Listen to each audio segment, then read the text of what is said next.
Hello, critics, non-critics, and friends. Welcome to the Film Optix podcast, where we take a glance into blockbusters, indie films, and everything in between. I'm your host, Christian, and as always, I'm joined by my good friend slash co-host, Devin, alongside Mr. Mike Thomas, returning for episode 2. You can find him on the Chatter After, Collider, and the Amateur Otaku podcast. And today we're going to be sharing our views and insights on the second episode of HBO's original series, The Last of Us, which is based on the video game of the same name. And episode 2 is titled Infected.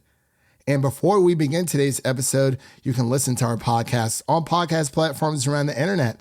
That includes Apple Podcasts, Spotify, Google Podcasts, and more.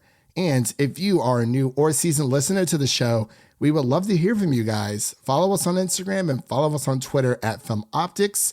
That is Optix with an X, or you can email us at filmoptix@gmail.com for any movie-related questions. Gentlemen, how was your wild card weekend? Any surprises, or everyone's kind of like, you know, is everyone just cheering for the Bengals at this point? I'm assuming so, but I had some money on the Bengals, so they made me pretty happy. Oh. Yeah, I mistakenly thought that the Giants would do way better than what actually ended up happening in that game. So, you know, as a Packers fan, I don't care, honestly. Once the Vikings lost, I'm good. There you go.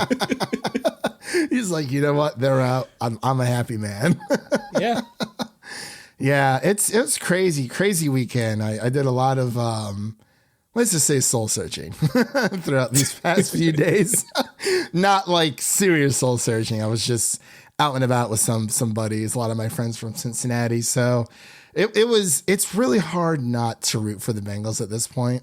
I don't know why. It's like, there's something about it. Like, but I mean, I think my friends being Bengal fans here make it like more tolerable because like they are like amazing people. That's how I felt about the Cowboys. I have a lot of friends who are Cowboys fans, and I just slowly noticed that I was starting to kind of cheer for them. Like, oh God, no, I hate this. This is awful. I was like, what happened? No. Yeah, it's crazy. But so has anyone been watching anything else outside of The Last of Us, or just still? I know it's pretty much going to be on everyone's brain for like the next 8 weeks? I think we have like 8 weeks left of The Last of Us. 7 weeks, something like that. About 7. Yeah, about 7 weeks. Yeah. Have you guys been watching anything else outside of The Last of Us? I'm all caught up on Abbott Elementary now. I did not realize that season 2 is ongoing, so now I'm sad because now I have to wait. He's had to wait with the rest of us. Yeah, Abbott Elementary is what I've been watching. Also, Vox Machina. We covered that for the Chatter After, Christian. We've been going through that. I've been rewatching it too, preparing for a stream we're doing on Wednesday. Oh, you know, I should probably do the same thing. It's been crazy. I've just been watching a lot of Seinfeld because, I did rewatch that 90s show on Netflix. I adore it. I really do. You know, it's not that 70s show, but like I think it is a very like clever and like really cool follow-up to the original. So I like rewatched that this week when I was doing laundry, when I wasn't watching football. But I want to start like White Lotus. I think that's going to be my next move. It's a good one. Not many people cling to the ancient ways. But yeah, it's, you know, I've just been kind of watching that. Nothing too crazy altogether, but a random one I had. I watched Kaleidoscope when that came out. Just okay. Just nothing crazy. Is that a movie or a series? It's the Netflix show where like you can watch it in any order. That's like the gimmick of it. What? Episodes. Oh, that's what Ethan was talking about. Okay. Only on Netflix can you get a gimmick like that. My gosh. Next thing you know, it's going to be like video games. Oh, you can buy. Well, technically, I guess you could call it Final Fantasy 15 kind of like Kaleidoscope, but they're not interconnected. You can just jump into whatever video game you want and like not have to worry about like. There are no rules. Yeah, there's no rules. But yeah, I have to watch Kaleidoscope. Where did you start, Devin? Like, was it in the middle, beginning, end? I just let it give me whatever the Netflix gods wanted me to watch. I think it randomizes it. Oh, so it's like an algorithm. the algorithm chooses for you. Literally. This is literally the plot of Space Jam 2, I swear. Don Cheadle's It is algae rhythm. Yes. Oh my gosh. So that's why the co-CEO of Netflix, quote unquote, left the company. It was all algae rhythm. The Netflix rhythm. Oh, Cheadle. Oh my gosh. Yeah. So it's been pretty crazy. But enough of the housekeeping chitter chatter. Are you guys ready to dive into this review? It's a really good episode. I can't say it's short, but it's kind of like a part 1, part 2, but we'll kind of talk about that later on. But are you guys ready to dive on in? Oh, yes. As ready as I can be for pain. Seriously. It was fantastic. Too soon. It's too soon. I don't care if it's 10 years later. It's too soon because it still breaks my heart. But ladies and gentlemen, we'll be right back after this introduction to The Last of Us episode 2.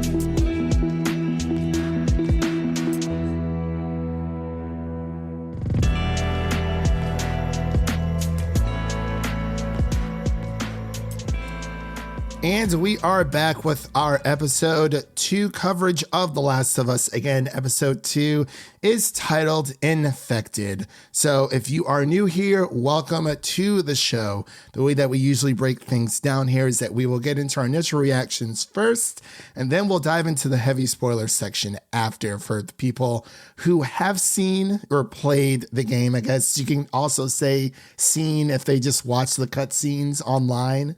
But there's so many people who've done that, strangely enough. Oh, I believe it. I totally believe it because I had one of my friends, it was a few years ago. He just didn't have enough money for a PlayStation. And I was like, hey, if you really just want to experience the story, I just linked him. It was like, I think like maybe 9-10 videos of just all the cutscenes all together. And he just got the story that way. But I believe people probably would watch it that way. I don't know why, but hey, it is what it is. It's the strangest thing. It's free. That's true. Technically, it is free. It's being, yeah. I guess that's one way to quote unquote beat a game, but just watch it passively on a screen. But again, for all the new listeners out there, we get into our initial reactions first, which is our non-spoiler section. Then we get into our spoiler section, which, if you haven't play the game, that's what we'll kind of talk about all those spoilers, whatnot, make all of the similarities and differences. And we're also going to get into a little bit of trivia within the spoiler section, and then we'll get our final thoughts and our ratings, and then we will close out for this episode. So I'm going to pass it over to Mike so he can give his initial reactions for episode 2, and then we'll go to Devin and then myself. Yeah, so this episode, I think, was just a phenomenal follow-up to the first one, right? Because the first episode did a lot of groundwork, getting us introduced into this world, introduced to these characters, doing that time jump, right? And so now we're actually firmly in present day, and we get to see more of Joel, Ellie, and Tess, and their personalities, and then the relationship that starts to kind of form between the three of them, which I think is very interesting. I love how well done that was. I love our first look at the clickers, right? Like how menacing and terrifying those things actually are. So yeah, non-spoiler thoughts are very brief. It's just another great episode of The Last of Us. And yeah, it's just a great time. all my thoughts are probably going to be in the spoiler section. I'm sorry, because there's just so much to get into that I don't All right, ruin. Mike, get the heck out of here. No, I'm just joking. It's fair enough. Good night, everybody. No, totally. That is fair because there is a lot to talk about in this episode that it's mainly going to be spoilers, but I just wanted to get our initial reactions really quick for the folks at home that have not played the game. But Devin, we'll pass it over to you. What are your initial reactions of episode 2? Yeah, I gotta agree with everything Mike said. Just a great follow-up, and it really just establishes the threat for this show, which I think is very important. It mixes some things up from the game, but I think it does so for a reason. Definitely showing you who the real threat is at the current time, and I think that was very important. I also love these kind of cold open, like flashback openings we've been getting these first few episodes. It's really a great way to set everything up and give you some backstory as to what's actually happening, and this one was so well done. Where was it set in Indonesia? It was just crazy to see the reaction from the mushroom fungal doctor. I forgot the name of that. The fungal doctor, the podiatrist. Fungus. Dr. Toad. Dr. Toad. It's like, whoa.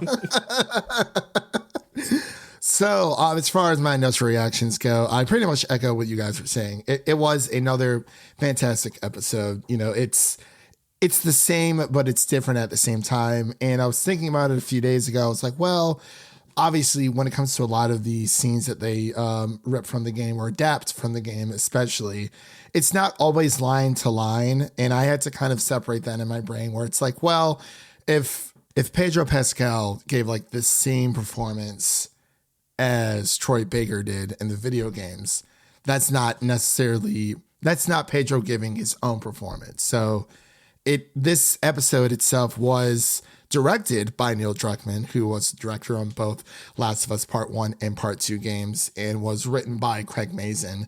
And I thought it was beautifully done, especially the way that, you know, like Devin said, we get like the cold opens where we start to see, we get a little bit more backstory as to how the infection started. Because obviously in the games, you know, if you want to look for that information, it is there. You just have to go out and find it yourself. But with television, you know, all the information has to be explained to the viewer as, you know, as the season goes on. It's not like, oh, well, let me stop here and like, you know, make sure that like there's like maybe these small little Easter eggs, which there are, but the start of the infection, it has its own expedition at the beginning of each episode, which I think is pretty cool. I hope they do keep that up because it is kind of like a nice, you know, start to each episode, or at least for the first few episodes. You know, farther we get into the story, it may be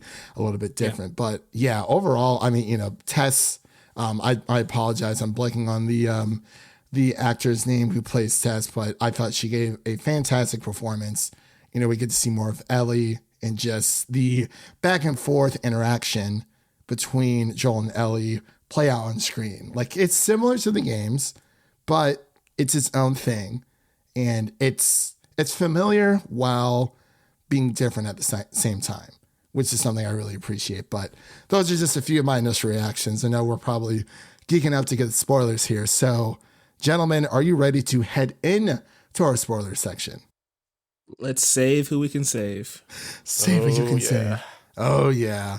So, ladies and gentlemen, if you have not played the games or have not seen the episode altogether, turn back now because that was your first spoiler warning for The Last of Us Episode 2. Again, that is your second spoiler warning for The Last of Us Episode 2. So, again, if you have not seen this episode and or played the games, turn back now because we're about to get into the weeds and the meat and potatoes. I was going to say the weeds and potatoes, and I was like, that doesn't sound right. But we're going to get into, you know, the juicy bits of this episode. So when it comes to the spoilers, it's a lot to talk about, but I wanted to pass it over to you guys. Is there anywhere you wanted to start for this episode? I guess starting just right back at the beginning, right, in that cold open and like seeing how everything just quickly deteriorates before our eyes, right? Like, we have the doctor and her solution is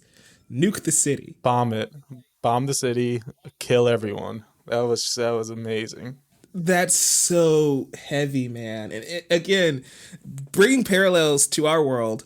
Imagine in 2019, that was the decision, was just to bomb the city with COVID, right? It's like, it's chilling. Especially The Last of Us feels more real than ever after the cold open from last week and living through a pandemic ourselves. It's just like, that shook me way more than anything else I've seen thus far in the show, probably because, again, it is something that's not in the game. It's an HBO original scene, so it's unexpected, but it's just horrifying. And then we follow that up with later Tess explaining that, yeah, they did that, didn't work, but they did that. And it's like, dang. Oof. Yeah, which I agree with you there, Mike. It is bone chilling, and Tess does touch on it, and it sucks because, you know, when we get that opening scene with the fungal doctor, it's, you know, she's able to calculate, you know, all of these steps and scenarios in her head like almost instantly. I looked it up, by the way. It's mycologist, so we can sound a little bit dignified. Okay.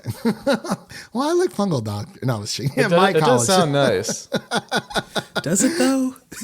Mycologist. Mycologist. Okay. So the mycologist, you know, she is running through all of these scenarios in her head, and it's almost as if, you know, you have Doctor Strange in the time stone. He's going through all these scenarios, and instead of there being a one way to save humanity, there is no way to save humanity. Yeah, so she just knows it's done for her.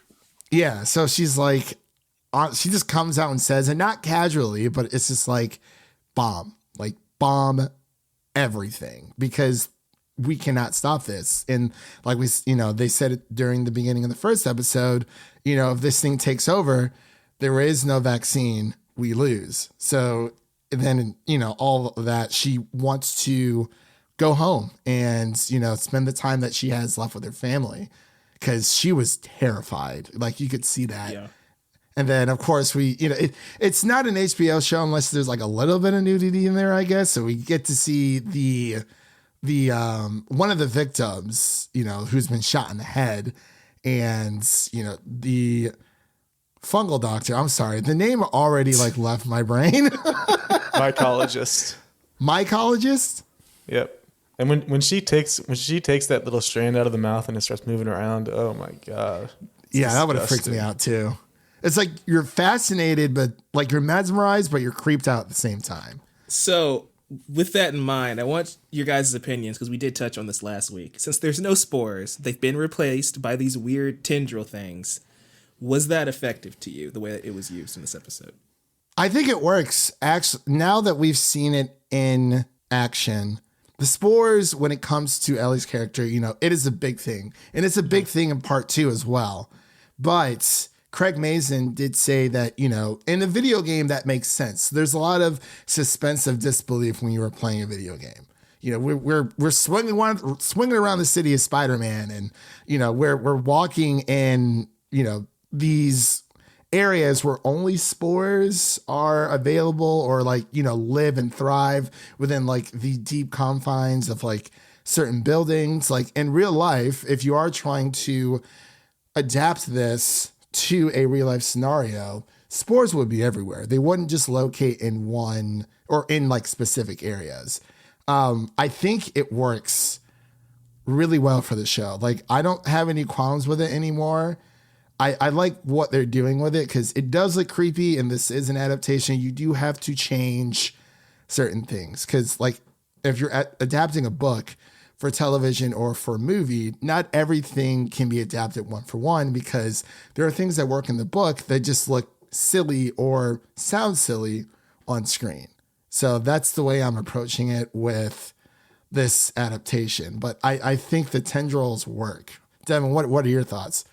I agree. I also love how they added in the hive mind element to it as well in this episode, where one false step and you are alerting the hive, and that's also scary. Another little thing that has similarities with Stranger Things. I sent you that video where there's a couple of similarities. It's just entertaining to look at. Yeah, definitely. Yeah, with the upside down, and it did kind of have that Stranger Things effect, but it was its own thing here, and yeah, I think it works. But what about you, Mike? Do you think it works? Yeah, for some reason, this was even more terrifying than the game, and that's saying something. But yeah, I really like that, like Devin was saying, the hive mind aspect of it all. Like the idea that one false turn, one bad step, and miles away, clickers are coming. And like, when you really think about it, what if somebody miles away from you makes a bad move, and that causes the clickers to start coming your direction? Like it just adds a new sense of urgency, because if Joel and Ellie do something wrong, that can affect Marlene wherever she is, right? And so I think that just adds a new layer of suspense of every action is going to have a reaction, right? So every time they encounter a horde of clickers, or even just one clicker, they might end up screwing someone else over, or vice versa, which I just think is a new layer of dread going forward. Like Ellie can't just go walk around messing with things. There can't be random piano frogs causing havoc. Yes. Well, entertaining the masses.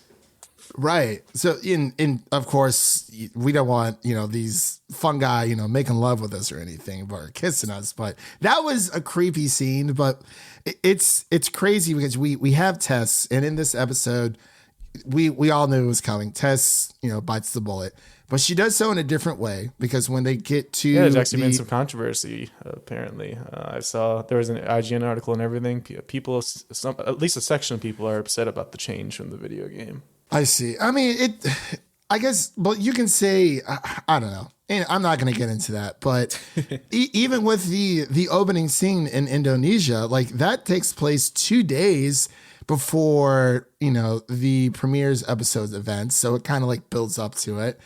Personally, I think it works just because I was listening to the Last of Us podcast, episode 2, and Craig was saying, and at least in his mind, he didn't know why Fedra would be so far out that way. And I'm like, well, I guess so. Like, it makes sense in the games because, you do have these people who are escaping from the QZ, they're trying to find them. But there's also fireflies, which we have not seen a lot of in the show as of yet. And they haven't really touched on them all that much. I mean, they have, but I feel like in the games, they have to constantly keep bringing them up because, they are the rebel group. I think as far as like a death scene goes, I'm just glad like she actually got one here. There really wasn't one in the game. That's kind of a big difference. Like she kind of dies off screen and it doesn't have as much of an impact, I don't think.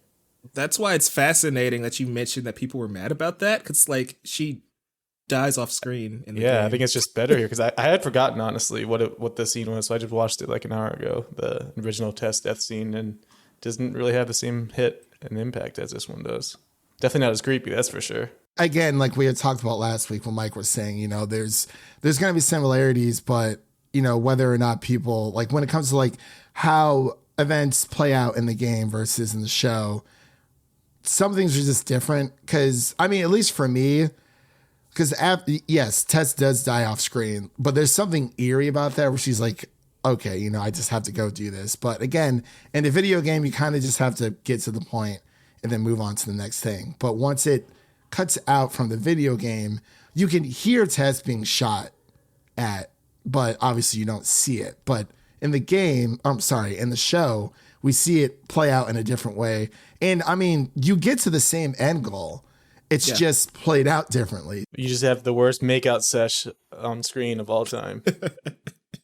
I loved how she just submitted to it. See, that's the thing. There's a lot of theories. Like, was she giving up or was she immobile at that point? Was it taking over her body? There's just a lot of ways you can look at it. I think from what we've seen, because obviously, Tess gets bitten while they're inside of the museum, which we'll get to here in a second because that was phenomenal. But when Tess does die, or when she chooses to stay, she's dead either way. She's already been bitten. She has like maybe an hour and a half left. So as as Joel and Ellie are leaving the Capitol building, she does want to, kill off as much of the hive or the infected as much as you can. But it's kind of like, what do you do in that situation? Because you're bitten, you're going to turn into one of these people already. It was like she was submitting, but the fire, or the lighter, I should say, was kind of like her last hope. Like if that didn't work, it's kind of like, the whole tendril thing kind of just sped up the process for her. And it's like, she's dead either way. So like, what is she supposed to do? She did buy them time, but I don't know. That's just my thought process on it. It's just so creepy seeing those cursed ass spaghetti noodles coming out of the mouth. Never eat cold spaghetti again. Angel hair pasta. Awful. It's awful stuff. But yeah, every time I think about it, I mean, like I said, those are just my thoughts about what I thought she was thinking. I was like, she's dead either way. I don't know. But her main goal was to buy Joel and Ellie time. And she does that in both the games and, in the show. So I thought it was beautifully done for sure. But I would do a Joel would have scooped up some grenades on the way out. Those could have been useful. You see, if this was the video game, that's what we would have been doing. We'd okay, hold, before we go, let me grab these bullets, let me grab this gun, let me grab this brick. You never know when I'll need this brick later on. The ship. Use your ship, Joel. Use your ship. I always had a brick on me. Never threw it, but I'm like, you never know you're going to need how many bricks, in any situation. Seriously. I mean, when you're talking about the clickers, and speaking of the clickers, we let's got to talk about these clickers. Yeah. Practically done. Thank God.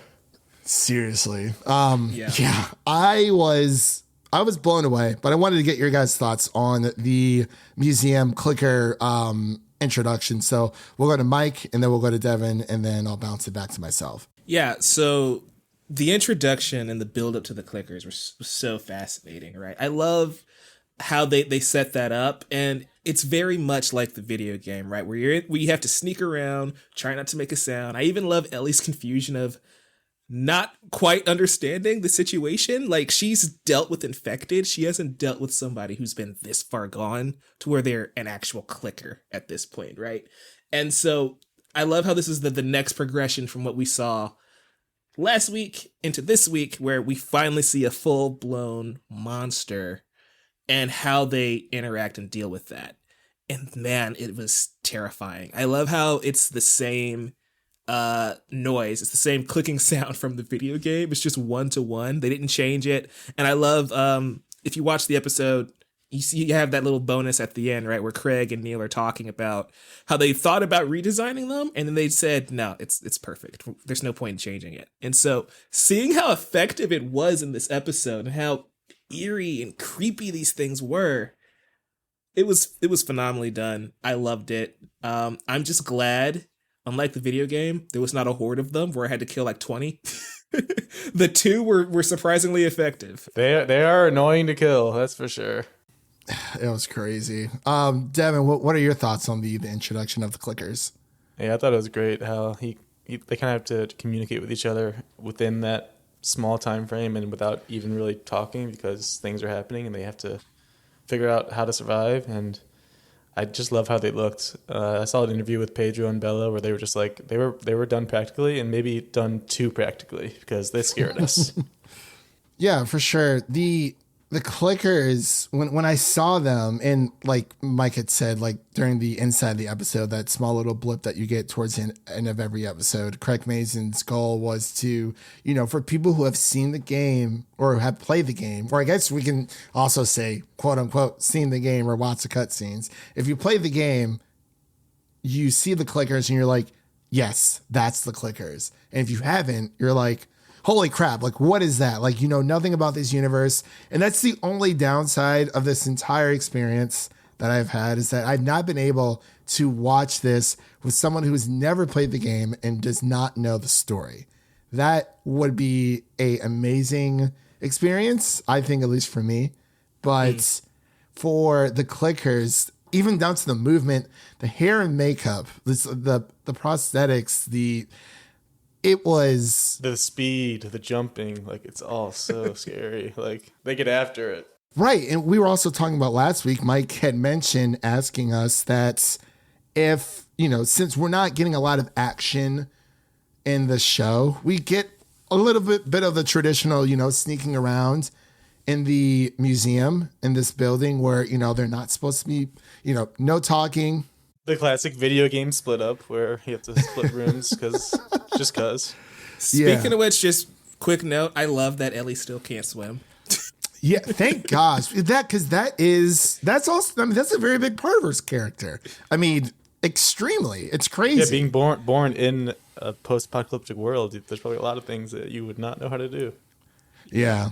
And I love when the clickers attack, like Joel initially, like he just drops his rifle and it's like unslung and he's just, showing that he's using the sling as intended, but he's very careful because Tess and Joel knew about the clickers. Like they probably didn't know that they were there because they kind of alluded towards. Yeah, they said they didn't hear them when they first got there. Right.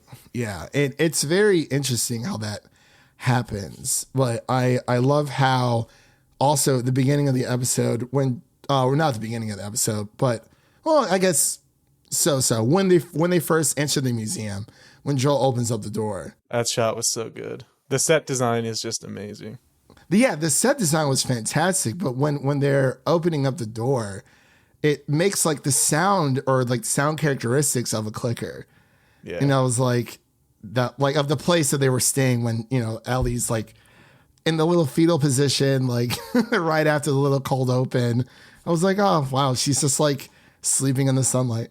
Got chicken sandwiches on deck. Seriously. I love Bella Ramsey because the line, right? The sarcastic line of Marlene got this from smugglers, but I'm guessing not you guys. It's just like, oh, okay. As they're eating dry ass jerky, she's got a whole sandwich. Kids got jokes. She has jokes.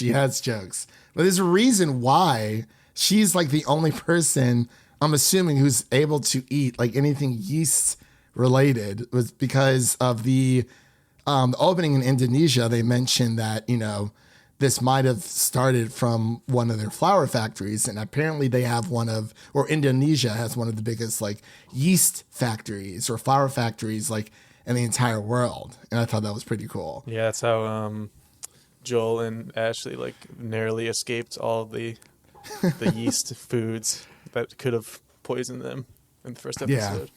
It's so funny looking back, right? Like they didn't have the pancakes, they didn't take the biscuits, and it's just like, oh my God, narrow. And the birthday cake at the end. Exactly.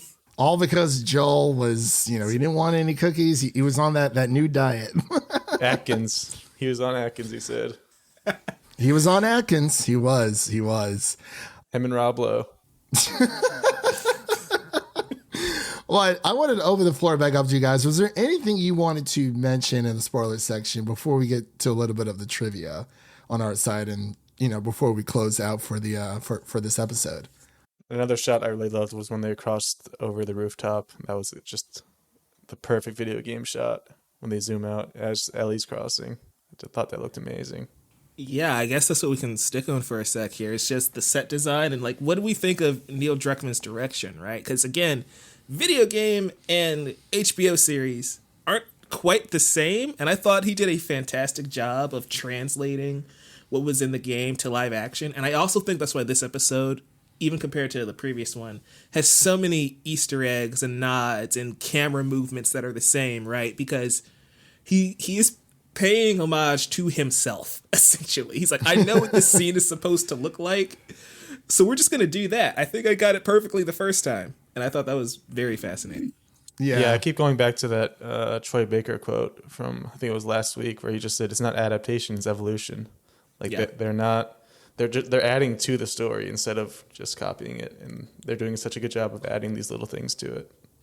Right. Yeah, because there's so many things that, like I said before, with video games, 9 times out of 10, a lot of the exposition you have to go search for yourself. Because, the story must go on. That a video game doesn't have time to, take out all of this time to explain everything, unless it is like one of those like just straight across, like story driven games that isn't like an open world, because even with like God of War, like there's a lot of mythos and backstory within God of War that you have to go search for yourself within 2018 Ragnarok, or even the original God of War 1 through 3, 1 and 2 being on PlayStation 2, and then God of War 3 being on PlayStation 3. So I thought it was very interesting how they're able to tackle this, where, like I said before, they take a different path, but the execution is different, but it's, they end up in the same place. It's just taking a different route. Sometimes you're taking the shortcut, or, you're going the scenic route altogether. So I thought that was pretty cool.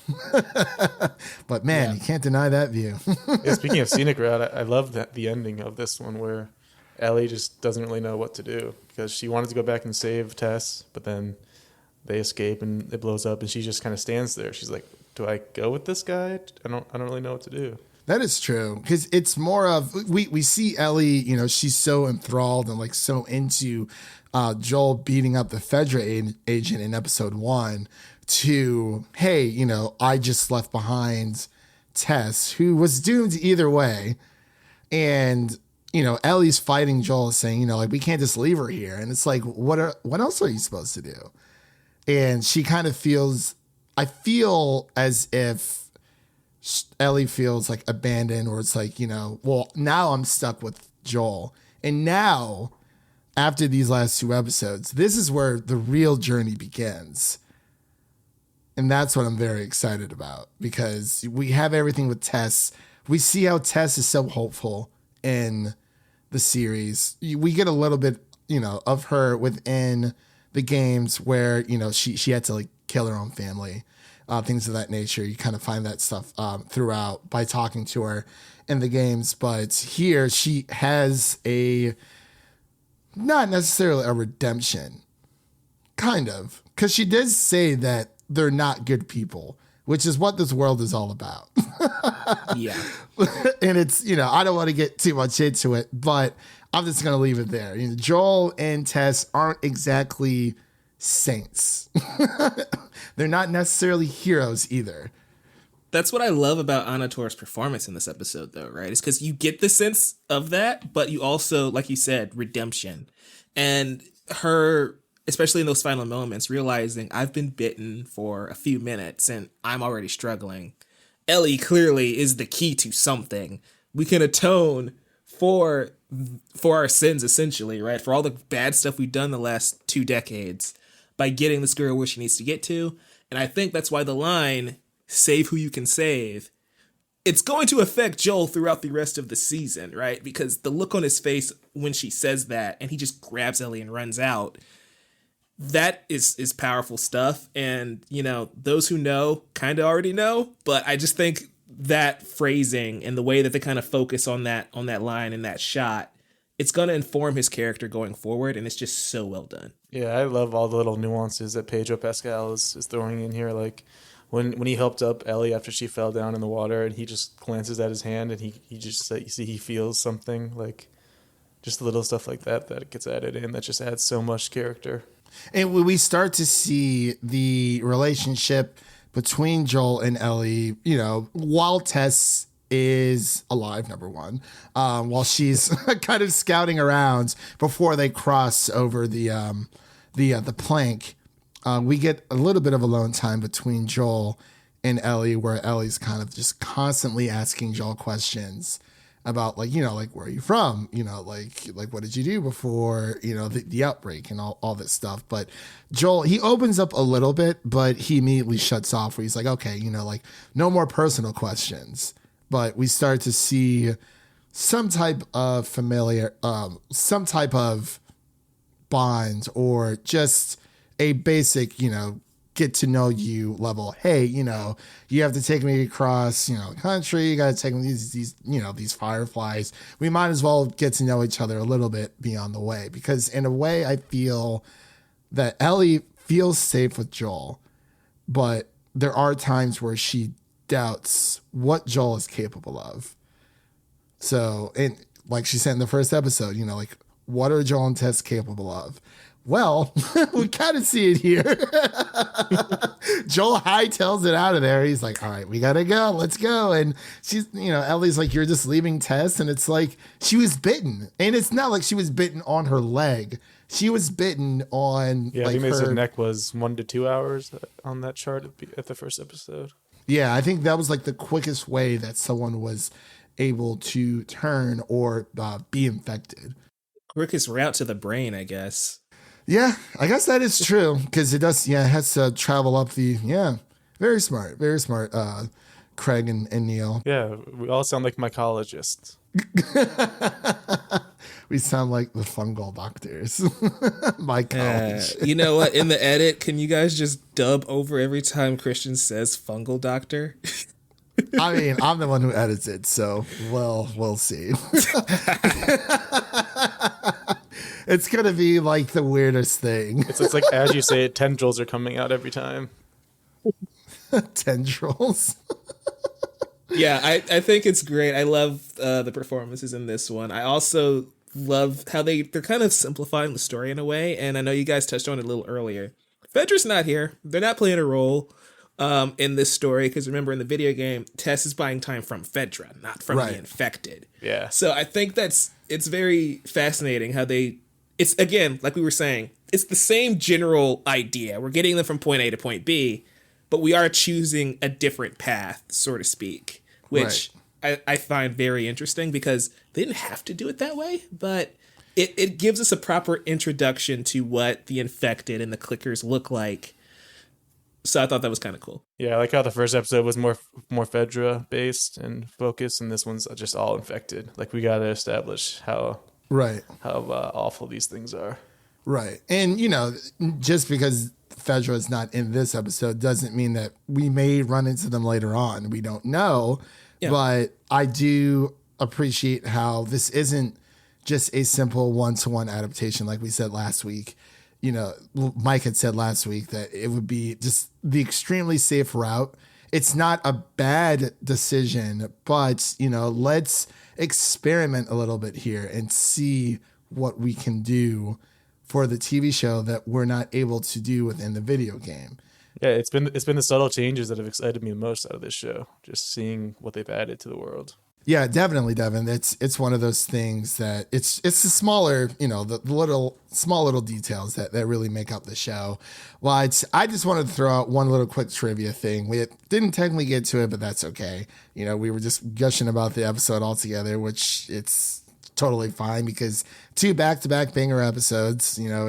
They've taken their time with this series, but the lighter that Tess uses to blow up the state house, killing herself with dozens of other infected. It's modeled after Sam Drake's lighter from Uncharted 4 Thief's Ends that came out in 2016, which is also another game that is created by Naughty Dog just for... If Tom Holland just showed up. I swear, Neil, if you're somehow listening to this, can you save my guy Nathan Drake and do this properly? Thank you. Yeah, he can do that too. That'd be great. Seriously. And we've seen from some set shots for The Last of Us that Troy Baker and Ashley Johnson will be appearing in the show in some way, shape, or form.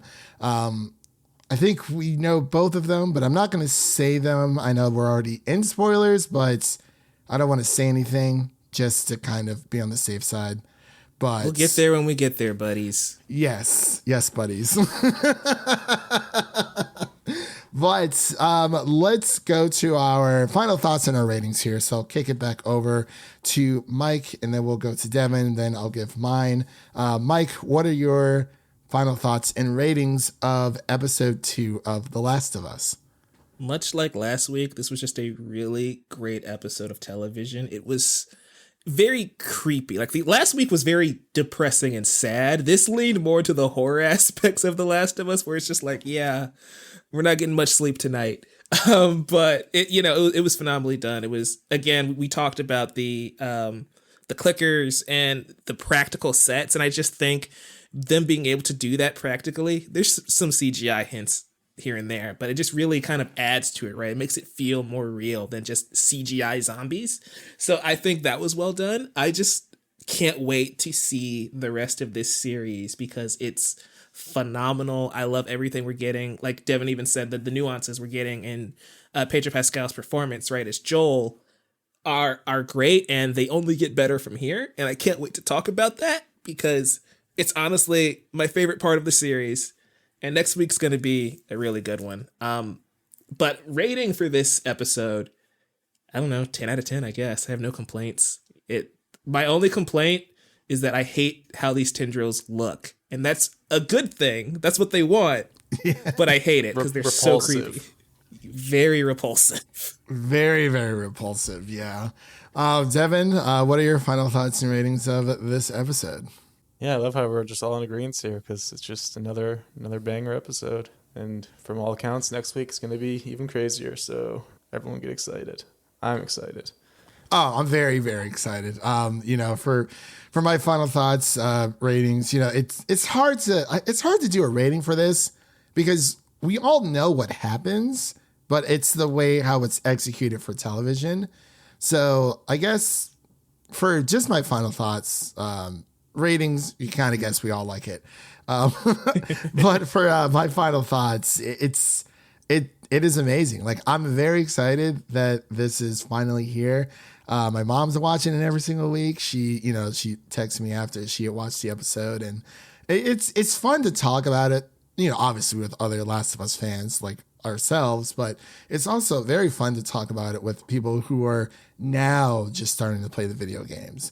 I believe there was like an uptick in sales, at least for the first Last of Us. I don't know if it was part one, but I know for the remaster for people who may not have PlayStation Plus, I know that on Amazon, The Last of Us, I think it was either part one or the remastered. I think it was the remastered was had an uptick in sales for sure, which blows my mind because I guess, not that I assume that everyone who had a PlayStation has played The Last of Us, but I guess it's one of those things where you kind of just figure that they have because, like what else are you playing on PlayStation? Like outside of, like obviously you'd be playing Call of Duty, your third party games. But when it comes to first party games, I feel like, The Last of Us is like, it has surpassed Uncharted as one of Naughty Dog's like crown jewels. And really it's PlayStation's crown jewel as of right now, because they are leaning hard into this. I mean, we got a remake that came out last year for PlayStation 5. It's also hitting PC this year. And then, we have the show, and then we also have the Last of Us multiplayer game that's coming out. So they're really... Sorry, go ahead. I was just going to say, I have the stats here from IGN if you want. Yeah, sure. The Last of Us Part 1, sales for that jumped 238% since the premiere. The Last of Us Remastered jumped 322% since the premiere. So the remastered and the remake are killing. And, Christian, we've had this conversation before. This is why that remake happened. 100%. That's what I keep, yeah, it's because for the longest time I was like, why do we need a remake? I was like, the show's coming out. I was excited for the show.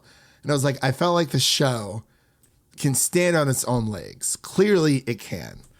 But the show itself. But either way. Yeah, I was just going to mention that it broke the record for biggest second episode jump for a drama on HBO. Yeah. Like viewers went up 22%. Oh, yeah, it did. Yeah. Viewership has gone up as well for the show. But Mike, you're absolutely right. It's just for some reason, I don't know. I just didn't like paying $70. Yeah, that was the issue. Yeah, lucky for all the people buying in now, it's not $70. So good for them. What wait, it's part one? Is part one on sale? Because I know that PlayStation is giving people a 2-hour window or like a 2-hour demo period if you have like the highest tier for PlayStation Plus. The game was on sale last week. It's probably not on sale now after these sales numbers, if we're being honest. They said, that's it, cut them off, that's it. But yeah, you can get The Last of Us remaster from Best Buy for $20. guys, if you want to just speed run that before next week's episode. But yeah, I'm just really glad so many people get to experience the story for the first time in new ways. And I think that's why this is a fantastic adaptation, right? It's because people who've never played it are being amazed and wowed. But then guys like us can still come in and we still have things to be interested in without it just being shot for shot, you know? Yeah. I'm really glad it is not shot for shot. So it looks like, well, that's not GameStop. I'm trying to find where The Last of Us can't go to PlayStation Direct because I know there it's going to be $70. GameStop has I guess it was on sale last week then. Yeah. The PC platform part is just crossed out and it just makes my heart shrivel. But that's fine. Just fun fact, if you guys Google The Last of Us, the web browser has weird fungus growing all over my screen right now, and I hate it. Yeah, I saw that. Yeah, I've been trying. Yeah, I got to try that out here in a bit. So that concludes today's episode of The Last of Us, episode 2. Again, that is titled Infected. It is now streaming on HBO Max. And before we close out, I'd like to pass the mic back over to Mr. Mike Thomas so he can let you know what is coming up on his channel and where you can find him on the internet. Yeah. Well, thanks again, guys, for having me back. It's always a pleasure talking with you, especially about, one of the best shows, presumably of the entire year. But you can find me at Novice Cinephile on just about all platforms, except for Instagram, where it's the Novice Cinephile. I'm never going to get that figured out. I'm sorry. But yeah, TikTok, YouTube especially. Got a lot of fun stuff there. And the Chatter After. If you go to the Chatter After on YouTube, we are doing Last of Us streams every Tuesday. We've dubbed them TLOU Tuesdays. 8:30 Eastern for Beyond the Clickers. We're going to be talking episode 2. It's a live stream. Get in the comments, talk to us. It's going to be fun. Yeah. So actually, I looked up Novice Cinephile on Instagram. It's someone that has like popcorn as like their profile picture. They haven't posted in like 6 years, and it's annoying that I can't get that name. It's infuriating how you can't like email Instagram and be like, hey, is there like a window of where you can kind of just give someone the boot? Like, it's like, I don't know, maybe I'd even pay for it. Like if they'd said, hey, we'll relinquish it for a price, like I'll pay for it because every platform. How much? See, no, I'm not going to give them any ideas just in case they're one of your listeners. You're not going to upcharge me too much. Sony's listening. But no, yeah, I thought that was, because one day I was like, I wonder who has Novice Cinephile as their Instagram handle. It's like, oh, it's just some inactive account. Like, yeah, that would infuriate me as well. But all of Mike's outlets will be in the episode notes of this episode. Of course, they are also on episode 1 as well of the Last of Us series. And that is a wrap for today. If you like what you heard on today's episode, please subscribe to our podcast on your favorite podcast platform of choice. And make sure to follow us on Twitter and Instagram at Film Optix. That is Optix with an X to stay in the know. And as always, share an episode of our podcast with a friend, whether it be your mother, your brother, or your significant other. Make sure to share an episode of the Film Optix podcast with a movie lover in need. And really quick, let's take a sneak peek at what's coming up on the show in the coming weeks. So as of right now, what's out on the show, you can listen to our episode 1 review of The Last of Us. Again, Mike joined us for that review. And you can listen to our Megan review and our spoiler-free review of That 70s Show, where me and Amanda from Candid Cinema broke down the entire series and just had a ball talking about that show. It's now streaming on Netflix, and I think everyone should go watch it if you're a That 70s Show fan. And what's on deck for our episodes here on the show, we're going to be covering The Last of Us again every single week. Episode 3 will be dropping next Monday. We're also going to be covering the movie Infinity Pool, and we're going to be covering Velma, the TV series, as well. That one's been getting, It's so crazy. It rave reviews, and I don't know if you want to say that's good or bad, but review bombing's a thing, but we're going to give it a fair shake once we cover the entire series once that season is finished up. But with all that said, thank you all for listening, and remember, if you enjoy the show, leave us a 5-star rating and review on Apple Podcasts and Spotify, and follow us on Twitter and Instagram to stay in the know. I'm Christian, and that was Devin and Mike signing off. We'll see you guys in the next one.